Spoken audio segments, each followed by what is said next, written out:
இப்ப நீங்க எனக்கு செக் கொடுத்தீங்கன்னா நான் என்னோட அக்கௌண்ட்ல காசு இல்லாம செக் பவுன்ஸ் ஆச்சுன்னா நீங்க என் மேல கேஸ் போடலாம். நம்ம எல்லாம் இந்திய மக்கள்லாம் நம்ம செக் கொண்டு போயிட்டு பேங்க்ல கொடுக்குறோம், காசு இல்லைன்றாங்க, நம்ம யார் மேல கேஸ் போடலாம்? பேங்க் மேனேஜர் மேல போடலாமா, இல்ல ஆர்பிஐ கவர்னர் மேல போடலாமா, இல்ல ஆட்சியாளர்கள் மேல போடலாமா, யார் மேல போடலாம்? இந்திய அரசு தான் வந்து இந்த மாதிரி 100 ரூபாய் நோட்டு, 500 ரூபாய் நோட்டு, 1000 ரூபாய் நோட்டு எல்லாமே ரிலீஸ் பண்ணுது. I promise to pay the bearer the sum of 100 rupees, 500 rupees, 1000 rupees சொல்லிட்டு நீ கொடுத்த வாக்குறுதியை நம்பி தான் நாங்க இந்த பணத்தை வாங்குறோம். திடீர்னு இந்த பணத்தை நீங்க செல்லாதுன்னு சொல்றீங்களே, நாங்க யார் மேல போய் கேஸ் போடுறது? அதாவது ஒரு கவர்மெண்ட்டுக்கு டிமானிட்டைசேஷன் பத்தி அனௌன்ஸ் பண்றதுக்கு அவங்களுக்கு லீகலே ரைட்ஸே கிடையாது. பார்லிமெண்டோட நாடு இருக்கணும். அதுக்கு இவர் திட்டமிடுதல் பத்தி சொன்னாரு, அதுக்கு சொல்றேன். ஆனா நவம்பர் 8ஆம் தேதி என்ன ஆகுறதுன்னா, இதுக்கு ஒரு ஆர்டினன்ஸும் பாஸ் பண்ணல, ஒரு ஆக்டும் பாஸ் பண்ணல. ஒரு ஆர்பிஐல 14 டைரக்டர்ஸ் இருப்பாங்க, ஆனா இப்போ தற்போது 4 டைரக்டர் தான் இருக்காங்க.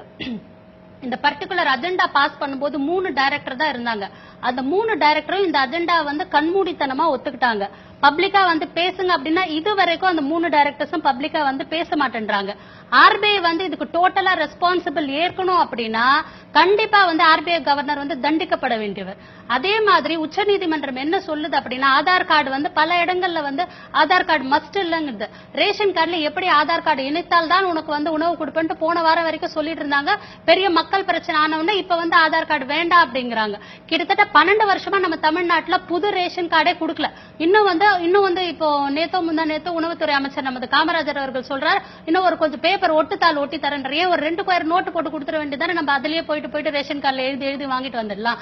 நமது பாரத பிரதமர் ஒரு பெரிய ஜோதிடர் மாதிரி, நல்ல தேர்ந்த ஜோதிடர் மாதிரி சொல்லி இருக்கிறார். 50 நாள்ல, இன்னும் எண்ணி 8 நாள்ல தான் இருக்கு, மக்களோட வாழ்வாதாரம் சேஞ்ச் ஆக போகுது. நான் பாருங்க உங்களுக்கு அப்படியே பெரிய மேஜிக் காமிக்கிறேன், ஜனவரி 1 நியூ இயர் அன்னைக்குன்னு சொல்றாரு. என்ன மேஜிக் காமிக்கிறார் அவர்? ஒரு நாளும் ஒரு திட்டங்கள் ஒன்னு சொல்றாங்க. 5000 ரூபாய்க்கு வந்து நீங்க டெபாசிட் பண்ணீங்கன்னா ஆதார் கார்டு காமிக்கணும்ன்றாங்க, 5000 ரூபாய்க்கு மேல டெபாசிட் பண்ணக்கூடாதுன்றாங்க. திடீர்னு சொல்றாங்க நீங்க வந்து ரேஷன் கார்டுல credit card debit card use பண்ணணும்னா எப்படி முடியும்? ஓகே, இப்ப நம்மளே வந்து ஒரு சூப்பர் மார்க்கெட் நீங்களே போறீங்கன்னு வச்சுக்கோங்க. ஒரு வாட்டி 500 ரூபாய்க்கு வந்து நம்ம கார்டு தேய்க்கிறோம். சம்டைம்ஸ் வந்து நெட்வொர்க் எரரோ ஏதோ கார்டு டிக்ளைன்ட்னு வந்துருது. இன்னொரு வாட்டி 500 ரூபாய்க்கு தேய்க்கிறோம், கார்டு டிக்ளைன்ட்னு வந்துருது. அப்ப நம்ம கொஞ்சம் தூரமா தள்ளி வர நமக்கு வந்து ஒரு மெசேஜ் வருது, 2 வாட்டி வந்து உன்னோட கார்டு வந்து ஸ்வைப் ஆயிடுச்சு, 1000 ரூபாய் கிரெடிட் ஆயிடுச்சு அவங்களோட அக்கௌண்ட்ல வருது. நம்ம போயிட்டு சூப்பர் மார்க்கெட் கார்கிட்ட கேட்கிறோம். அங்க ஒரு முதலாளி உட்காந்துருக்காரு, அவர்கிட்ட கேட்கணும், எங்க 2 வாட்டி ஸ்வைப் ஆயிடுச்சுங்க, மெசேஜ் பாருங்க அப்படின்றோம். அப்ப முதலாளியும் சொல்றாரு, ஐயோ எங்களுக்கு இது கிரெடிட் ஆயிடுச்சு, நாங்க உங்களுக்கு திருப்பி கொடுத்துறோம் சொல்றாரு. ஃபார் எக்ஸாம்பிளே வச்சுப்போம், ரேஷன் கார்டுல மின்னணு இயந்திரம் எல்லாம் போட்டு நடைமுறைப்படுத்திட்டாங்க. பெரிய அளவுக்கு நம்மளோட கண்ட்ரில வந்து எக்கனாமிக் ரெவல்யூஷன் வந்துருச்சுன்னே வச்சுக்கோங்க. இந்த மாதிரி 2 தரம் ஆச்சுன்னா நம்ம போய் யாரை போய் கேட்கறது? ரேஷன் கார்டுல உட்கார்ந்து இருக்க அந்த தொழிலாளியை கேட்கறதா, இல்ல அதுக்கு வந்து இருக்கக்கூடிய ஹையர் அத்தாரிட்டிஸை கேட்கறதா, இல்ல சிஎம் கேட்கறதா, இல்ல உணவுத்துறை மந்திரி, மாநில உணவுத்துறை மந்திரியை கேட்கறதா, இல்ல மத்திய உணவுத்துறை மந்திரியை கேட்கறதா? யாரை கேட்கறது? முதல்ல நடைமுறையில பல சிக்கல்கள். நீங்க வந்து எஃப்டிஐ ஃபாரின் இன்வெஸ்டர்ஸ வந்து நீங்க ஃபாரின் டைரக்ட் இன்வெஸ்ட்மெண்ட் ப்ரோமோட் பண்றதுக்கு தான் இது நீங்க பண்றீங்க அப்படிங்கறது வந்து ஆணித்தரமா நீங்களே வந்து மறுபடியும் ப்ரூஃப் பண்ணிட்டு வரீங்க. ஒரு 10-15 வருஷத்துக்கு முன்னாடி அப்படியே போயிட்டு ரீகால் பண்ணுங்க. ஜஸ்ட் ஒரு 20 years பேக் அப்படியே போயிட்டு நம்ம ரீகால் பண்ணலாம். இந்த கோக் பெப்சி எல்லாம் வந்தப்போ இவங்க என்ன பண்ணாங்க, நம்மளோட அந்த காலிமா இருக்கு, அந்த போவன்டா, இந்த பாட்டில் எல்லாம் வந்துட்டு நாடார் கடையில அண்ணாச்சி கடையில எல்லாம் போயிட்டு அப்படியே 75 பைசா பாட்டில் 1 ரூபாய் கொடுத்து பர்ச்சேஸ் பண்ணி எல்லாத்தையும் போட்டு உடைச்சாங்க. உடைக்கும் போது அந்த கம்பெனிக்காரங்களுக்கு மறுபடியும் ரீசர்குலேஷனுக்கு பாட்டில்ஸே கிடைக்காத போது என்ன பண்றாங்க, இந்த பெப்சி கோக் எல்லாம் வந்து மார்க்கெட்ல வந்து கேப்சர் பண்ணிக்கிறாங்க. சோ இப்ப சில்லறை வர்த்தகத்தை சில்லறையை வந்து நம்ம கிட்ட இவ்வளவு தட்டுப்பாடு ஆக்கிட்டு இப்ப என்ன பண்றாங்கன்னா வால்மார்ட் மாதிரி கம்பெனிகள் உள்ள வர போறாங்க. அதுக்கான பெரிய கட்ட வந்து ஒரு சூழ்ச்சி தான் இப்ப நடந்துட்டு இருக்கு. இப்போ கோக் கம்பெனிக்காரங்க வந்து வியோ மில்க்னு ஒரு மில்க் வந்து இன்ட்ரோடியூஸ் பண்றாங்க. 200 ml பால் 22 ரூபான்னு சொல்றாங்க. அது கார்டெல்லாம் அக்செப்ட் பண்ணிக்கிறாங்க. 22 ரூபாய்க்கு பால் வாங்கினா 25 ரூபாய்க்கு உனக்கு பிரெட் தரண்டான்றாங்க. என்ன பண்ணுவாங்க, அதாவது ஃப்ரீயாவும் கொடுக்கறாங்க, காஸ்ட் வைஸ் இதுவும் பண்றாங்க. இப்ப என்ன பண்ணுவாங்க, ஒரு பால்கார கிட்ட போய் யார் பால் வாங்கணும்னு நினைப்பாங்க. அதாவது வந்து நம்மளோட ஏழை மக்களை, நடுத்தர மக்களோட ரத்தத்தை அவங்களுக்கே தெரியாம உறிஞ்சக்கூடிய ஒரு ஆட்சியா தான் வந்து இந்த ஆட்சி நடந்துட்டு இருக்க ஒழிய மக்களை பார்த்து ஒரு பாவம் பாக்குற ஆட்சியா இது நடந்துட்டு இல்ல.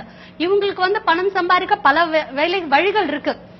ஆனா இவங்க வந்து வட்டிக்கு விடுற தொழிலை விட, கந்து வட்டிக்கு விடுற தொழிலை விட ஒரு கேவலமான தொழில ஒரு 100 ரூபாய் பணத்திலேயே வந்து இவ்வளவு அளவுக்கு இவங்க பண பரிவர்த்தனை பண்றாங்கன்னா, அப்ப லட்சக்கணக்குல கோடிக்கணக்குல எவ்வளவு இந்த அரசாங்கம் பண பரிவர்த்தனை பண்ணிட்டு இருக்கு.